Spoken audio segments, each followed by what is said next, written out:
Alright, we're back with another video on the M252 mortar system within Armor Forger. Now in the game for the 1.3 update. Up to this point we've covered the emplacement of the mortar system utilizing the supply systems, and then how to operate the M67 sight and the orientation to the mortar system with the max range and minimum range. Alright, next thing we're going to cover is the tools you're going to need in-game to ensure that your fires are timely and accurate. So, first thing we're going to need is a map, a compass, and then preferably a dagger.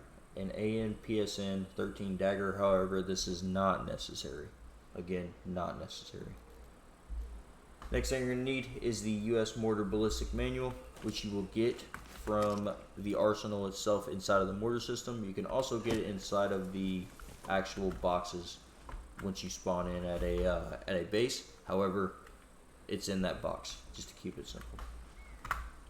Alright, next thing you're going to be using, you're going to open up your map. This globe button right here presents you your PSN 13 dagger, which provides you with a 10-digit grid of your location, which is this point right here labeled MFP1. Next thing we're going to be using is the Protractor itself, and then we're going to be using the draw feature to ensure that we have an ability to read direction and distance on the map itself.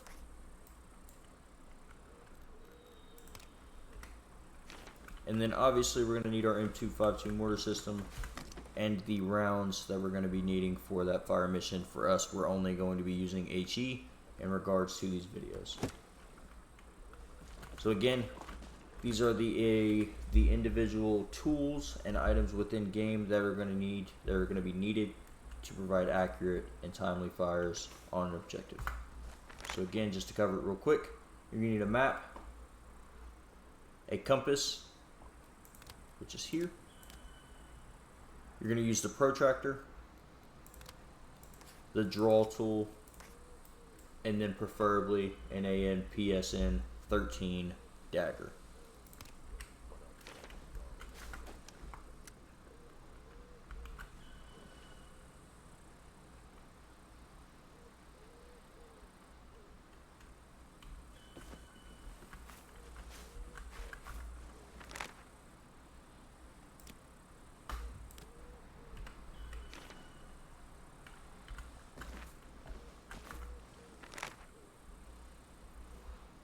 Alright, up until this point we have covered exactly what we need to utilize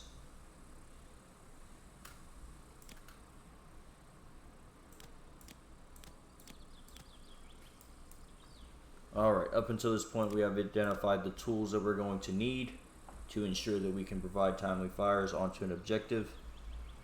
And now we're going to go over how to do so. So, first thing we're going to do is going to ensure that we have our correct grid location for our MFP, which is again the mortar firing point. So our grid right now is 0612. We're only going to do 8-digit grid because that gets us within 10 meters of where we're actually at. So 061 down here, we'll go and zoom in real quick. 061 and then 072. 072. So we're going to go to where that meets, 061 and 072. We have identified that we're in this grid square. We read a map right and up. So 061, 2, we're going to estimate and go ahead and say we're right here. And then 072, 0. So again, 2, we're going to go ahead and say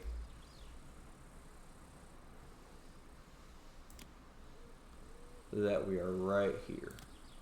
Because 072, actually we'll go ahead and move it up a little bit. We have identified that we are in this general location within 10 to 20 meters. Alright, next thing we're going to do is we're going to identify our targets. I already have some pre-planned targets here labeled Alpha Bravo 0005 and Alpha Bravo 0010 We will cover why I labeled those in a later video when we go over pre-planned fires. Alright, so Alpha Bravo 0005 is a larger building on the village of Providence. And then Alpha Bravo 0010, again, a larger building on the town of Levy. Next thing we're going to do is we're going to go ahead and draw, using our draw tool, lines from our MFP to these targets. When you do this, make sure that you zoom in as much as possible, and then you're going to want to extend that line a little bit past, so that way you can utilize your protractor here in a moment. So again, we're going to draw that line from our mortar firing point down to our point at Levy. Again, zooming in, getting it as accurate as possible. Once we have done that, we can go ahead and do away with our drawing symbol for now, and then we're going to place our protractor with this circle dead center, again zooming in and making sure that it's perfect, dead center on our MFP. The reason being is because now this will give us our direction in degrees and mils for where those targets are at.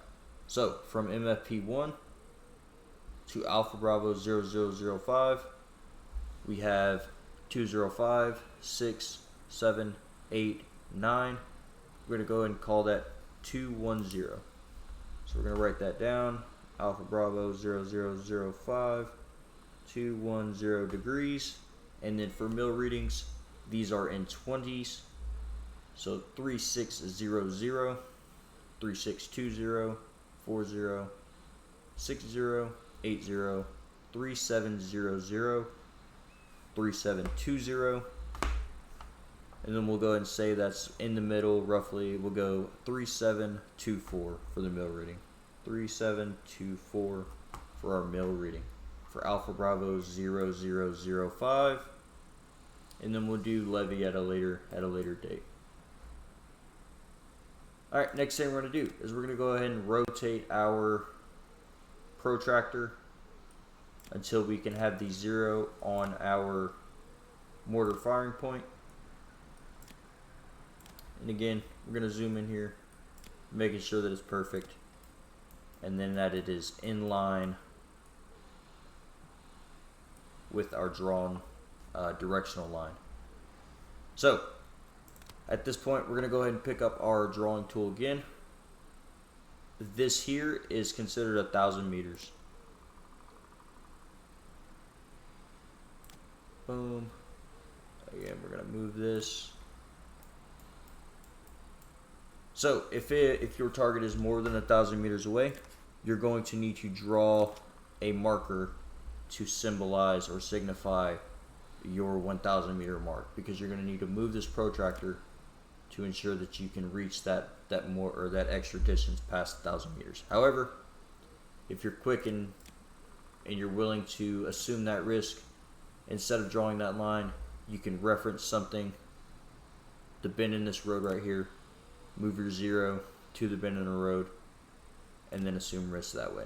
But for us, we're going to go ahead and put it in line with this, or with our marked line, and then we're going to count the rest of that distance. So we have 1,000, 1,100 meters, 1,200 meters, and then we're going to go 1,400 meters. So 1,400 meters. Alright, so at this time, we have identified our mortar firing point, our target. We have drawn our directional line to our target. We've identified the mil reading from our MFP to our target in both degrees and mils. In degrees and mils. And then we've also identified the range from our MFP to our target, which was again 1,400 meters. And this is the basics in which you get firing data for that respective target. Alright, same as always, pending any questions, put it down in the comments. We'll cover how to actually translate that data that we received into the mortar system itself in the next video.